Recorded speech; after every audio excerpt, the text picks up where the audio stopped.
Hello friends, मैं रितेश आप सभी का स्वागत करता हूं आरडी कैंपस शून्य से शिखर तक में।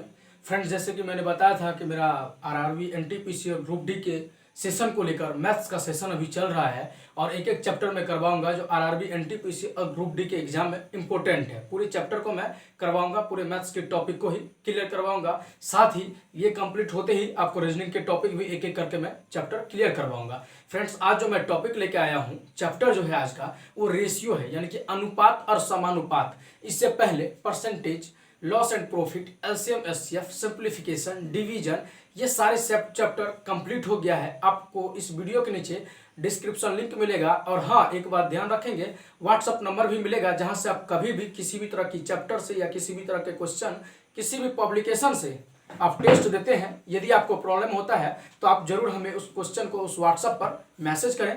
हम 24/7 में आपको सर्विस देंगे, आपकी प्रॉब्लम को हम सॉल्व करने की कोशिश करेंगे। फ्रेंड्स, हाँ, एक चीज़ अच्छा लगता है फ्रेंड्स पूरे क्लास, तो जरूर चैनल को शेयर और सब्सक्राइब करना ना भूलिएगा। फ्रेंड्स, मेरे नए व्यूअर हैं तो आपसे एक रिक्वेस्ट है, चैनल को शेयर जरूर कीजिएगा अपने दोस्तों के साथ, क्लास को शेयर जरूर कीजिएगा। कैसा लगता है ये हमें कमेंट करके जरूर बताइए और वीडियो को आखिरी तक देखिए। आरआरबी एनटीपीसी और एसएससी से संबंधित सारे क्वेश्चन को मैं करवाऊंगा, जो पूछा गया क्वेश्चन है खास करके।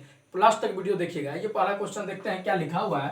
कहता है कि एक थैला में 1 रुपया 50 पैसा और 25 पैसा, यानी कि 1 रुपया 50 पैसा और 25 पैसे के सिक्के 5, 6 और 8 के अनुपात में है। यदि कुल राशि 240 रुपया है तो 25 पैसे की संख्या बताएं। ये देख सकते हैं कि एसएससी एलडीसी +2 लेवल 2012 में और एसएससी सीजीएल 1999, 2002, 2004, 2006, 2013, 14 और 15 के एग्जाम में इस क्वेश्चन को पूछा है फ्रेंड्स। और ये क्वेश्चन कई बार रेलवे में भी पूछा है और बहुत ही ज़्यादा इसमें क्वेश्चन में फंस जाते हैं जो क्वेश्चन को थोड़ा सा मिस करते हैं। क्वेश्चन इसमें 2 टाइप से आता है, वो भी मैं बता दूंगा आपको। देखिए, दूसरा क्वेश्चन कहता है 9 और 12 का तृतीय समानुपाती, 12 और 18 का तृतीय समानुपाती। देखिए, चौथा क्वेश्चन कहता है, फोर्थ क्वेश्चन, ए बी का अनुपात 7:9 है, बी सी का अनुपात 3:5 है और ए बी सी का अनुपात किसके बराबर है, ये आपको पूछा है। ये देख सकते हैं एसएससी एफसीआई 2012 में और एसएससी सीपीओ 2003 में भी और 10 में भी पूछा है क्वेश्चन को। देखिए, पांचवा क्वेश्चन कहता है 25 है, 25 के पावर में है 2.5 रेशियो, यानी कि अनुपात 5 के पावर 3 का रेशियो क्या होगा। ये आप एसएससी सीजीएल 2000, 2010, 2013 के एग्जाम में पूछा गया क्वेश्चन है। देखिए, छठा क्वेश्चन कहता है यदि राम की आय का आधा, श्याम की आय का तिहाई और महेश की आय का चौथाई आपस में बराबर हो तो राम, श्याम और महेश की आय का रेशियो बताना है। फ्रेंड्स, ये बिहार एसएससी पीटी एग्जाम में 2018 में पूछा था। देखते हैं इसी तरह कहता है सुरेश अपनी नौकरी की शुरुआती एक, 7वां क्वेश्चन में कहता है सुरेश अपनी नौकरी की शुरुआती एक मासिक वेतन से करता है और हर वर्ष एक निश्चित वेतन वृद्धि प्राप्त करता है। यदि 4 वर्ष बाद उसका मासिक वेतन 1200 रुपया है और 11 वर्ष की सेवा के बाद 1550 रुपये था तो उसकी शुरुआती वेतन क्या था। ये आरआरबी एएसएम चंडीगढ़ 2004 के एग्जाम में पूछा है। फ्रेंड्स, एक एक क्वेश्चन करके अभी हम आपको 15 क्वेश्चन करवाएंगे। आप देखिए, वीडियो को लास्ट तक देखिएगा। फ्रेंड्स, कैसा लगता है हमें कमेंट जरूर कीजिएगा और डेली मेरा वीडियो अपडेट होता है प्रत्येक चैप्टर, यानी कि प्रत्येक चैप्टर आपको एक एक क्वेश्चन करके सॉल्व करवाते हैं। जो क्वेश्चन में कई बार प्रॉब्लम होता है और कई बार उस क्वेश्चन को पूछा गया है, आप लास्ट तक वीडियो देखिए। आइए हम पहला क्वेश्चन से करवाते हैं। आइए फ्रेंड्स, देखते हैं पहला क्वेश्चन कहता है एक थैले में 1 रुपया 50 पैसे और 25 पैसे। देखिए, यहाँ पर नोट दे दिया हुआ है, सिक्कों की संख्या दे दिया हुआ है। कहता है 1 रुपया का, 50 पैसा का और 25 पैसे के सिक्के हैं, कौन कौन रेशियो में है, तो 5 है, 6 है और 8 के अनुपात में है। यदि कुल राशि 240 रुपया है तो 25 पैसों की संख्या क्या है। आइए देखते हैं इस क्वेश्चन में थोड़ा सा कंफ्यूजन क्या रहता है। 1 रुपया 50 पैसा और 25 पैसे, यहाँ पर नोट कर देते हैं हम 1 रुपया, यहाँ पर हम नोट कर देते हैं 1 रुपया 50 पैसा और 25 पैसा, है ना। 25 पैसा के सिक्के के अनुपात दिया हुआ है, क्या है, 5 है, 6 है और 8 है। अब कहता है यदि कुल राशि 240 रुपया है तो 25 पैसे सिक्कों की संख्या क्या है। फ्रेंड्स, इसमें क्वेश्चन 2 टाइप से आता है। ये पहला टाइप है, इसमें बता देता हूं क्या कंफ्यूजन रहता है, जो छूटता है हमेशा। कहता है जो पैसों की संख्या, मतलब 1 रुपया के जो अनुपात है वो कितना है, 5 है। यानी कि एक चीज ध्यान रखेंगे, जो कभी भी अनुपात में यदि कोई संख्या लगा है तो हमेशा उसके साथ आपको क्या लगाना है, x यूज करना है। देखिए यहां पर हम यूज करेंगे तो क्या हो जाएगा 5x, 6x और 8x। अनुपात से अलग करने के लिए हमेशा हम x का प्रयोग करते हैं। देखिए इस तरह से जब कभी भी करेंगे तो इसको गुना करेंगे तो इसका अनुपात कितना हो जाएगा, यानी कि 5x। 50 पैसे के 6 हो गया, 50 पैसे के 6 सिक्का है तो कितने रुपया हो गया उसका वैल्यू, 3 रुपये प्लस 3x, है ना, प्लस 25 पैसे के 8 सिक्के हैं, इसका मतलब कितना हो गया उसका वैल्यू 2 रुपया। हम हर किसी को रुपये में कन्वर्ट कर दिए हैं, यहां पर क्या हो गया 2 रुपया। इन सभी अनुपातों का योग का वैल्यू कितना है, तो 240 रुपया।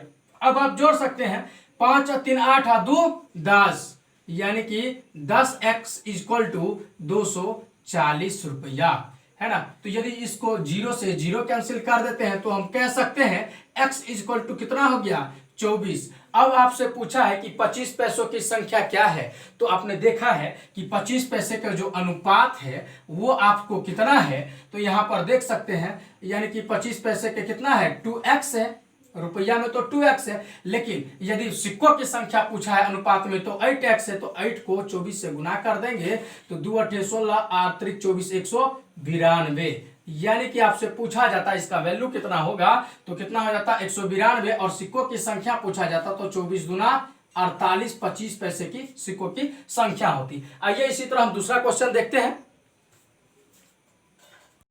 आइए फ्रेंड्स दूसरा क्वेश्चन देखते हैं। कहता है कि 50 पैसे, 25 पैसे और 10 पैसे के 240 सिक्के हैं जिनका मान 5, 3 और 1 के अनुपात में है, तो 25 पैसे के सिक्कों की संख्या क्या है। ये देख सकते हैं कि एसएससी सीजीएल 2014 में पूछा है। आप क्वेश्चन में थोड़ा सा जब कभी भी देखेंगे तो इस तरह का क्वेश्चन हमेशा, पहला जो क्वेश्चन था और ये जो क्वेश्चन है दोनों में डिफरेंट है, बहुत सारा डिफरेंट। क्या डिफरेंट है, देखिए कहता है 50 पैसे, 25 पैसे और 10 पैसे, उसमें क्या दे दिया हुआ था, इस सभी का अनुपात दे दिया हुआ था, यानी कि 1 रुपया का, 25 पैसा का, 10 पैसा का, जितना भी था उसमें बोल दिया था कि उसका अनुपात इतना इतना है। लेकिन इसमें उसका कंडीशन क्या है, उसका मूल्य दे दिया है। देखिए 50 पैसा, 25 पैसा और 10 पैसे के सिक्कों के 240 सिक्के हैं, यानी कि वो करेंसी रुपया नहीं है 240, सिक्कों की संख्या 240 है। देखिए अब कैसे होगा, हमने पहले ही बताया है आपको कि यदि पहले 50 को नोट कर लीजिए, जितने भी है 50 पैसा, 25 पैसा और 10 पैसा। हमेशा इस चीजों को एक चीज ध्यान रखेंगे, जब कभी भी आप अनुपात से किसी को बाहर करेंगे तो हमेशा उसमें क्या लगाएंगे, x यूज करेंगे आप। तो देखिए यदि हम इसमें करते हैं तो क्या हो जाएगा 5x, इसको करते हैं तो क्या हो जाएगा 3x और इसको करते हैं तो 1x हो गया, यही हो गया। लेकिन इसमें अब करना क्या है, इसमें करना क्या है, इसकी जो वैल्यू है 25 पैसे की वैल्यू इसमें 3 रुपया है। इसका मतलब यदि देखा जाता है, यदि इसको देखते हैं, यदि इसको करते हैं तो इसको देखिए और इसको करते हैं तो ये आप समझ सकते हैं 50 पैसे के कितने रुपये ऐसे हैं, यानी रुपया में जब कन्वर्ट करेंगे तो 2 से गुना करना पड़ेगा, तो 5 को 2 से गुना कर दीजिए, 5x गुने 2 तो 1 रुपया में हो गया, तो 5 दूना 10 हो गया। 25 पैसों को रुपया में कन्वर्ट करने के लिए किससे गुना करना पड़ेगा, 4 से, तो इस सिक्कों की संख्या यानी कि ये अनुपात में गुना कर दीजिए 3x गुने 4। और 10 पैसे के सिक्कों को कन्वर्ट करने के लिए 1 रुपया में कितने 10 के सिक्के की जरूरत होगी, 10 की, तो यहां पर आप 10 को 10x से गुना कर देते हैं, है ना। तो इससे क्या हो जाएगा, सॉरी एक x है ना, एक ही x है, यहाँ पर x को 10 से गुना कर दीजिए तो आपको हो जाएगा क्या, वो रुपया में कन्वर्ट हो जाएगा। यदि आप सभी को देखते हैं, ये सभी को यदि ऐड करते हैं तो इसके सिक्कों की संख्या आ गई फ्रेंड्स, यानी कि आप बोल सकते हैं इसमें 50 पैसे की 5 रुपये में कितने सिक्के हैं, 10 सिक्के हैं। 3 रुपये में 25 पैसे के कितने सिक्के हैं, 12 सिक्के हैं। ये देख सकते हैं इसकी संख्या 12 और इसकी संख्या 10। अब बोल सकते हैं 10 पैसे के 1 रुपये में कितने सिक्के, यानी कि वो 10 पैसे के सिक्कों का कलेक्शन हुआ है। तो इसमें सभी को ऐड कर देते हैं, तो इसमें भी ऐड कर दीजिए, इसको भी ऐड कर देते हैं, तो कितना हो जाएगा 10x। और इसका वैल्यू यानी कि सभी सिक्कों है, ये तो सभी अब सिक्का हो गया ना, यानी कि 10 सिक्का, 12 सिक्के और इसी तरह ये 10 सिक्के, सभी को जब ऐड करेंगे आप तो इसके इक्वल में दे दिया हुआ क्या, 240 सिक्के हैं। कितनी है, 240 सिक्के हैं। अब आप ऐड कर दीजिए, 10 और 12 22 हो गया, 12 और 10 कितना हो गया, 32 हो गया। 32 को जब आप काटेंगे, 240 को डिवीजन करेंगे तो आप कर सकते हैं 8 चौक 32 और अतिरिक्त 24, 2 से कर दीजिए तो हो गया 2a और 2 से करेंगे तो हो गया 15। ये हो गया यानी कि 2x, इसको हम ऊपर ले लेते हैं, देख लेंगे थोड़ा सा, आप नीचे नहीं दिखाई दे सकता है। 2x इक्वल टू ये 15 हो गया, यानी x का वैल्यू 15 हो गया, 15/2 हो गया। अब आपसे पूछा क्या है क्वेश्चन में, 25 पैसे के सिक्कों की संख्या कितनी है? जी हाँ, तो 25 पैसे सिक्कों की संख्या कितनी थी? 12 थी। इसमें 12 से जब आप गुना कर देंगे, 12 से जब आप गुना कर देंगे 15/2 में, तो 2 छक्के 12, यानी कि 15 छक्के जब आप इसको गुना करेंगे तो 15 छक्के 90। तो आप बोल सकते हैं 25 पैसे के सिक्कों की जो संख्या थी वो कितनी थी? 90 थी। मैं उम्मीद करता हूँ फ्रेंड्स आपको समझ में आ गया होगा। लगातार देखते रहिए वीडियो, 15 क्वेश्चन का हिट। तीसरा क्वेश्चन देखिए, कहता है 9 और 12 का तृतीय समानुपाती क्या है? चौथा क्वेश्चन इसी तरह पूछा है, 12 और 18 का तृतीय समानुपाती क्या है? ये एसएससी सीजीएल 2000 एग्जाम में और एसएससी मेंस 2013 के एग्जाम में इस क्वेश्चन को पूछा है। देखिए कितना इजी से हो जाएगा। यदि आपके पास ये फंडा है तो सही, और नहीं है तो इस फंडा को अपनाइए, बहुत ही बेहतर, और 1 से 2 सेकंड आपको सॉल्व करने में लगेगा। और अच्छा लगेगा तो फ्रेंड्स कमेंट हमें जरूर कीजिएगा। देखिए क्या है, यदि आपको तृतीय समानुपाती की जिक्र करता है, यदि आपसे तृतीय समानुपाती की जिक्र करता है तो हमेशा ये याद रखेंगे, यानी कि जो द्वितीय समानुपाती है उसका स्क्वायर कर दीजिए और 9 से भाग दे दीजिए, यही आपका तृतीय समानुपाती हो जाएगा।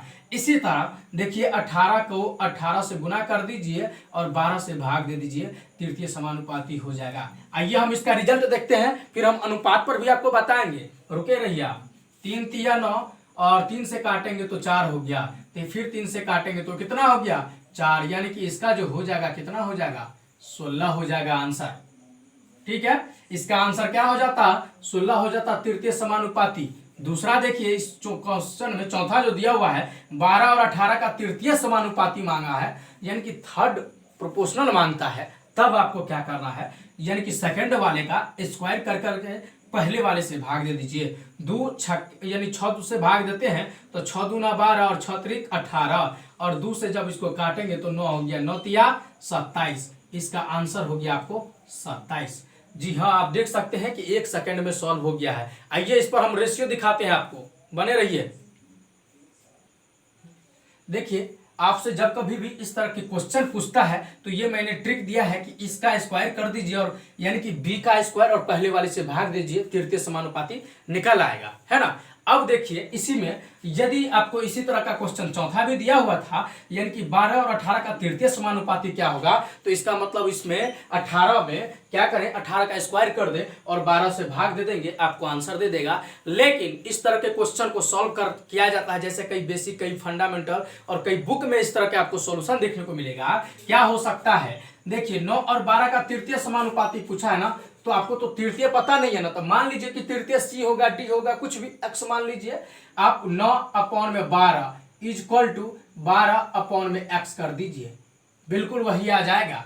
इसी तरह जब आप इसको करेंगे तो 12/18 इक्वल टू, यदि मानते हैं तो आप इसको कर दीजिए 18/x, क्योंकि हमको तृतीय समानुपाती निकालना है जो हमें पता नहीं है, इसीलिए हमने x मान लिया है। जब आप इसको सॉल्व करेंगे तो इससे भी आपको 27 ही आएगा, और जब आप इसको सॉल्व करेंगे तो इससे भी आपको 16 ही आएगा। ये आंसर राइट हो गया। तो आप कोशिश करेंगे कि तृतीय समानुपाती मांगता है तो इसका स्क्वायर करके पहले वाले से भाग दे दीजिए। मैं उम्मीद करता हूं ये बेहतर ट्रिक है, आपको अच्छा लगा होगा फ्रेंड्स। और आइए हम अगला क्वेश्चन देखते हैं। जब आप मध्य अनुपाती निकालेंगे तो कैसे निकालेंगे? जब आपसे मध्य अनुपाती पूछा जाता है, मान लीजिए अभी मैंने क्वेश्चन बताया कि तृतीय अनुपाती, अगर मध्य अनुपाती पूछा जाता है तब उसके लिए भी कॉन्सेप्ट है, इस दोनों को गुना करके अंडर रूट में डाल दीजिए, यानी कि 8 गुने 18।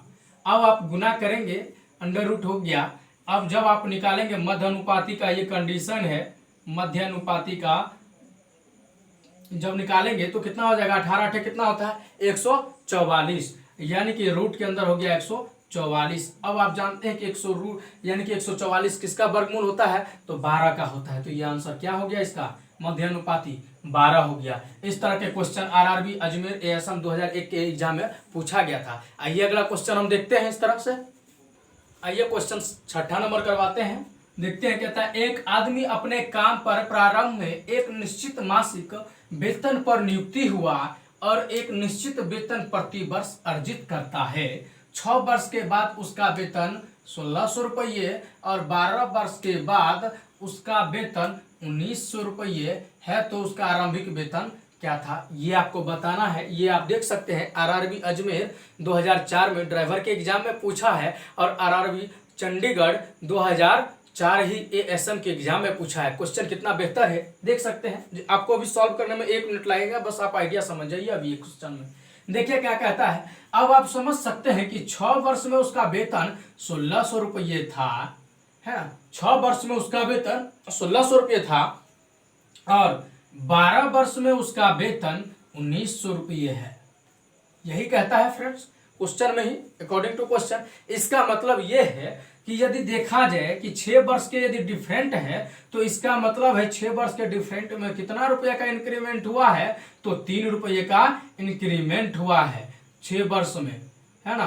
कितना रुपये का इंक्रीमेंट हुआ है, 300 रुपये का इंक्रीमेंट हुआ। इसका मतलब है 1 वर्ष में जो देखा जाता है कितने का इंक्रीमेंट है, 50 रुपये का। हमसे क्या पूछा है, तो उसका आरंभिक वेतन क्या था भैया, 6 साल के बाद ना उसका वेतन 1600 रुपये हुआ था, 6 साल के बाद। इसका मतलब है कि यदि 6 वर्ष में हर साल 50 रुपये बढ़ता है तो उसका कितना रुपये बढ़ेगा, 300 रुपये उसकी सैलरी में बढ़ा होगा। इसका मतलब है यानी कि 1600 में से 300 यदि घटा देते हैं तो उसका आरंभ में 1300 रुपये ही सैलरी था। हाँ, एक बात आप ध्यान रखेंगे, हमने 6 वर्ष पे लिया है, आप यदि 12 वर्ष पे भी लेंगे तो आपको 1300 रुपये ही आएगा। ऐसे देखिए क्या है, यदि यहाँ पर कहता है 12 वर्ष में 1900 रुपया हुआ है तो 1 साल में 50 रुपये न बढ़ रहा था, तो 12 वर्ष में कितना इंक्रीमेंट हुआ है। देखिए इसी को यदि 12 साल में देखें तो 600 रुपया इंक्रीमेंट हो गया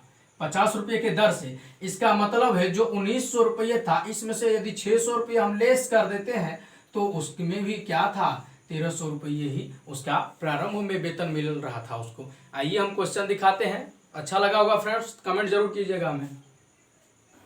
देखिए 7 नंबर क्वेश्चन कहता है A अनुपात B अनुपात C इक्वल टू 1/3√2 है, यानी कि 1/√3/2। यदि C का वैल्यू 4 है तो B का मान क्या है। ये आप देख सकते हैं आरआरबी रांची एएसएम 2002 और 2003 के एग्जाम में पूछा है। और इसी क्वेश्चन में 8वां देखिए क्या कहता है, निम्नलिखित अनुपातों में से सबसे बड़ा अनुपात कौन सा है।